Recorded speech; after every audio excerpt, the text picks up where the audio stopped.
Hi, good morning, students. Let us recapitulate my previous video regarding waste water or sewage treatment.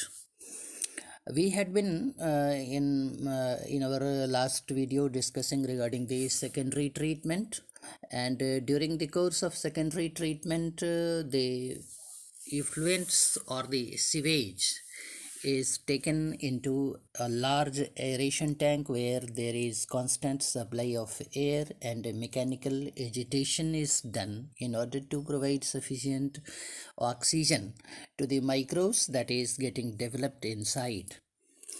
The flock of microbes that grows here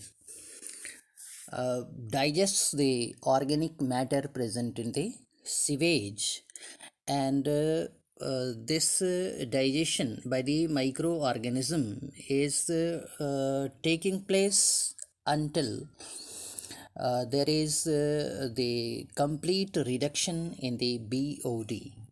This BOD has already been discussed in detail, and thereafter the effluent is passed into the settling tank where flock of microbes settle in the bottom. This sediment in the settling tank is called activated sludge.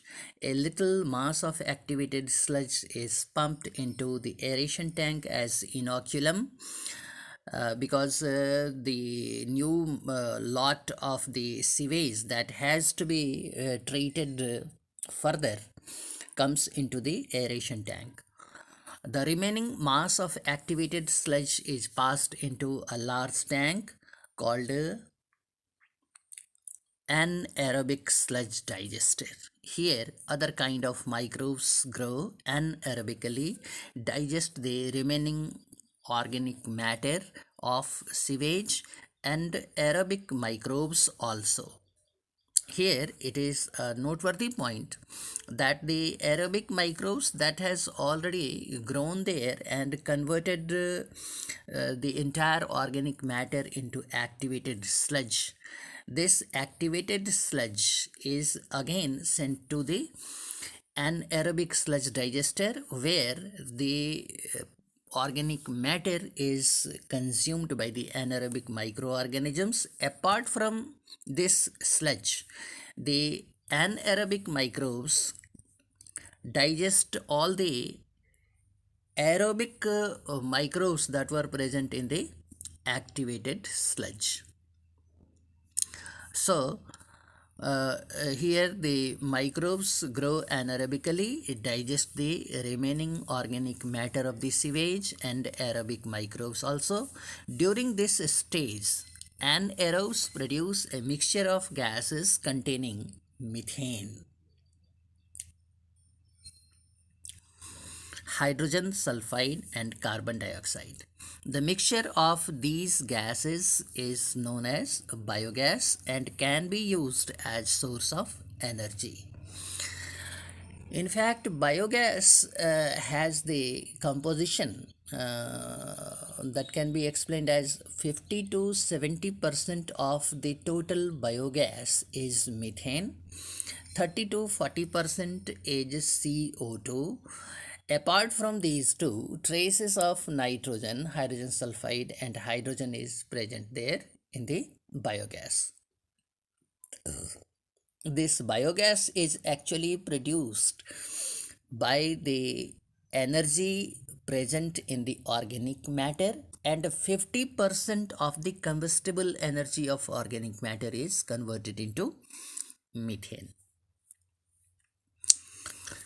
So the mixture of these gases is called biogas and can be used as source of energy. Now the sewage is considered to have fully treated and safe to be disposed of into the natural water bodies like rivers, streams, or lakes.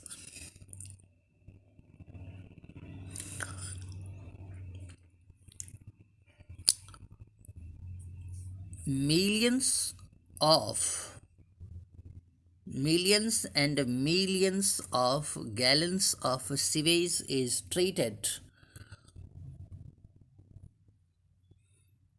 at global level with the help of these microbes and help preventing the water pollution and landscape pollution. Effluent and residue left after generation of biogas is rich in mineral, lignin, and cellulose, which is uh, the ideal manure for the farmers.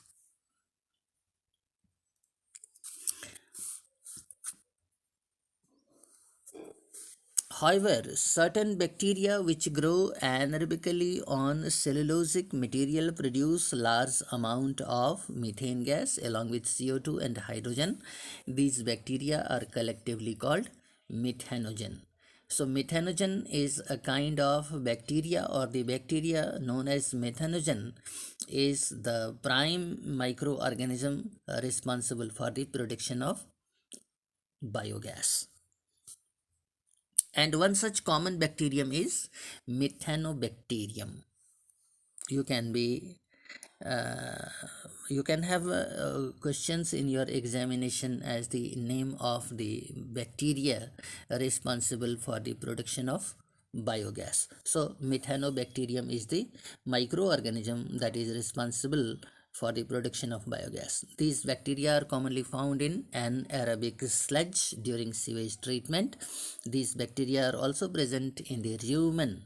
The rumen, is the organ in the body of cattle, in the digestive system of the cattle, and lot of cellulosic material present in the food of the cattle is present here in the lumen, in the rumen. In the rumen, these bacteria help in breakdown of cellulose and play an important role in the nutrition of cattle. So this is all about the production of biogas. And the next topic that we shall discuss in our next video will be the microbes as an agent of biocontrol.